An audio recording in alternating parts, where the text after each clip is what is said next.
What's going on, everybody? Back again with another video. Today's a pretty special one. It's December 20, what is it today? The 23rd. So this is going to be my last video of the year, which I should have out by the end of this year. But it's my last part of my build, so I'm going to show you what we're doing. You guys all know from my build, I did a RTX EVGA XE3 Ultra 3080. Now, I did do an ITX build, but because I wanted to maintain new water cooling and just have a little bit bigger case, I still have the same motherboard. Ended up getting a Capellix 240, put the white on there. I didn't show the build or anything like that because it's just subtle upgrades. And it's a new case, obviously. This is the Corsair 280X. But what I'm going to be doing today is I'm going to be moving this front AIO right here where it's doing exhaust out top, moving it to the front because I am going to be water cooling my GPU. And I'm going to take you along for the ride because this is the new EVGA just released. They have one for the Win 3 as well as the XE3 series, and I will put a link in the description where you can see everything for this. But this is a big old box, and it comes with their new hybrid cooler, which is the old ones only were a 120 AIO. This is a 240, so I'm going to have two 240 AIOs in there and have a full water cooled system, but without, like, you know, custom water cooled loops. So I hope everything goes good. Taking you along for the ride, so let's get to it. Alright guys, so I have everything laid out. What comes in the box, as you can see, here is the cooler, or as you see, the shroud. So what's good about this too is that even though the XE3 is already a dual slot card, this just makes it a full dual slot card. The fans already come pre-installed, has the two hoses running out, as well as your two fan connectors that you're going to get. Now, we're not going to use the stock fans. We're actually going to use my LL fans that are going to be on there. So what you can do, I'll show you a neat little trick where you don't have to. I'm still going to route this out just in case I ever want to, you know, change case, and which tends to happen. But I'm going to just route this out and then hide it so that way you don't see it.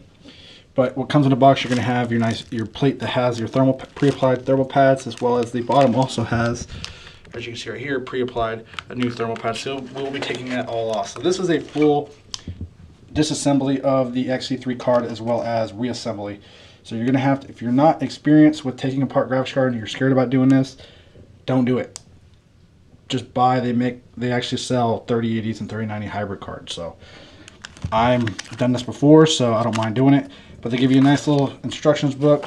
You can kind of see all that goes through, and you can see everything in there. It also tells you a nice little how you mount your radiator. So in this case, that's actually the orientation we're going to be doing. We're going to be putting this one straight up. Now, it does come with everything you see right here, and then here are some tools you're going to need. You're going to need a nice little, I usually just use this. Don't have an iFixit yet, so that's coming maybe for Christmas.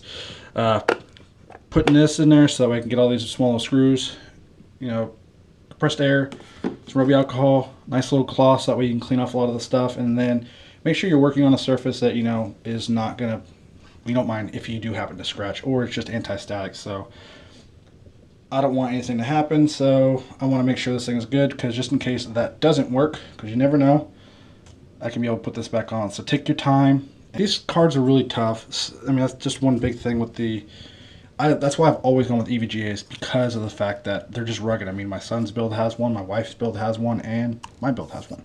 So it's a pretty big process. I'm not going to go through the whole build because there's a video on YouTube. I'll link it down in the description below where you can see some guy did it for like an hour and a half on showing you where all the screws are at and everything. But I mean, you just read the instructions and it's pretty easy. So without further ado, I'm going to go ahead and get to this. So I'll come back and give you some updates on what you need to do. Alright guys, so went ahead, I have the back plate off. You're going to take the IO off. Prying this off, it's really easy if you just set it on its side and then just pull apart slowly.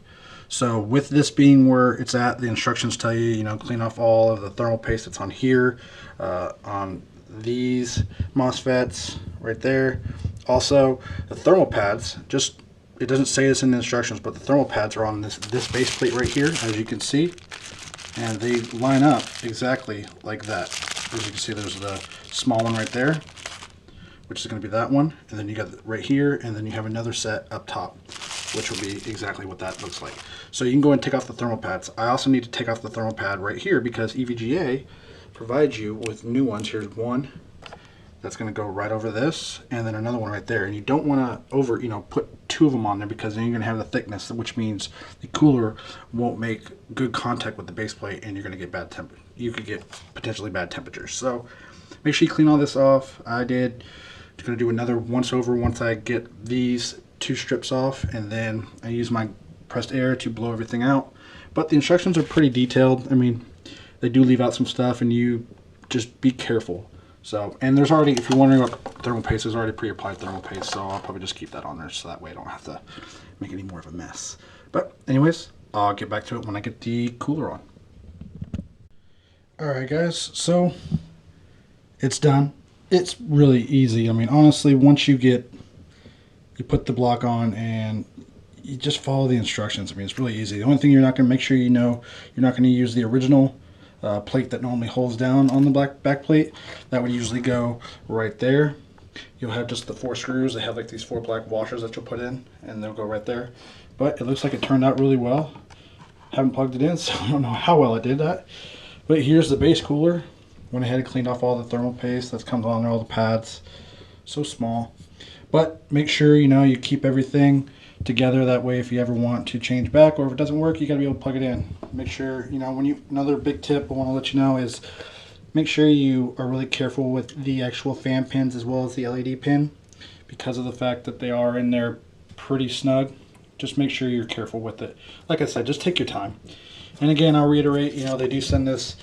Obviously, this is best practice, but doesn't mean you have to do it. You may receive, I have seen people talk about if you put it the wrong way, like the pump down, that you might get some pretty annoying pump noise. But in our orientation, like I said, I am going to be taking these fans off.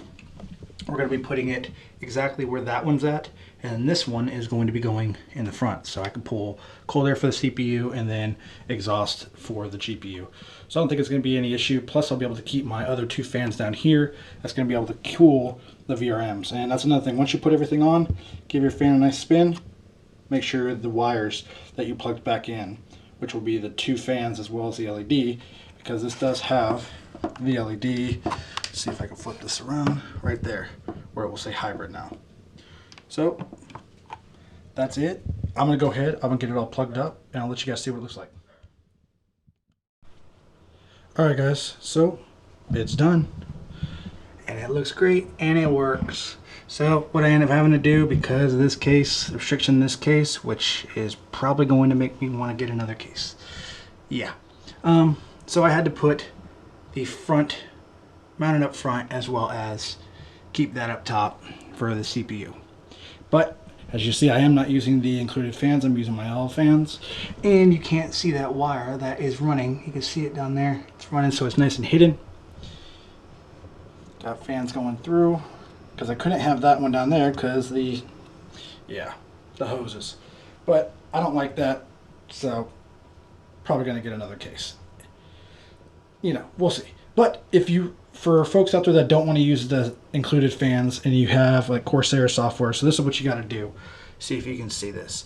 So I went in and I set a custom fan profile that it already has a sensor for my RTX3080. So I set a fan profile for those 3 fans that are on the radiator. That way I can keep it up, have a ramp speed, and you can see that. Now also, one other thing I did upgrade, I didn't tell you guys, I did upgrade to the new Ryzen. I do have a 5600X now. So that's nice, and I have all those pump 1s, which are pump 1 or the fans on the pump 1 and 2, and just number 6. I'm probably gonna put that to balanced. But in the EVGA software, I did upgrade the firmware. It said there was a firmware update, and then relaunched it, and it still shows XC3 Ultras. So I don't know if there's something later on that they had to do, but whatever. So the only fan that you see right here is fan 2, which is the fan that's on the bottom. That's for the VRMs. Everything else is coming and being controlled by IQ software. That's why the fans right here are showing at 0, keep them at auto, And I don't have a big overclock on this, it's just 75. I do have the power limits all the way up, but it's pretty good. I mean, I'll probably increase it just a little bit, but it's quiet. See if you can hear. No noise. I don't hear any pump, like coil whine, nothing. And yeah, so I really like it. I'm really like the way that it came out. You know, the process was easy. If you guys are looking to do this, again, I will put everything in the link down in the description. So that way, if you got questions, send me a comment. I'll be more than happy to answer, because there were some things that are inside the, I guess you say, the installation guide that you're going to need to do that it doesn't say in there, such as removing the thermal pads that are already on the existing GPU, because they give you ones. So just probably a revision that EVGA is going to have to do. But yeah. So anyway, guys, if you like this video, appreciate it. Give it a big thumbs up. And as always, if you're just stopping by, make sure you hit that subscribe button. We're on the road to 5K subs, and you know, this year's been a great year. So hit that sub button if you're new. And I'm Hyper for Tech, and I'll see you in the next one.